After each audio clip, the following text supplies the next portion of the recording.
Friends, आप एक व्यक्ति का नाम लीजिए, देखते हैं वो किस तरह के व्यक्ति हैं। आज क्या कार्ड्स के थ्रू उनके बारे में जानकारी मिलती है।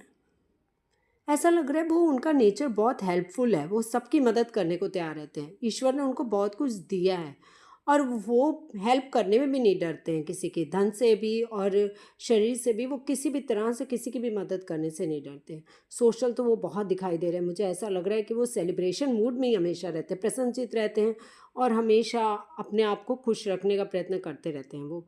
और बहुत कुछ कमाया है, उनके पास बहुत कुछ दिखाई दे रहा है। वो बहुत धनवान व्यक्ति दिखाई दे रहे हैं और साथ साथ वो सेटिस्फाइड हैं, अपनी स्थिति से खुश हैं, प्रसन्न दिखाई दे रहे हैं मुझे। Thank you.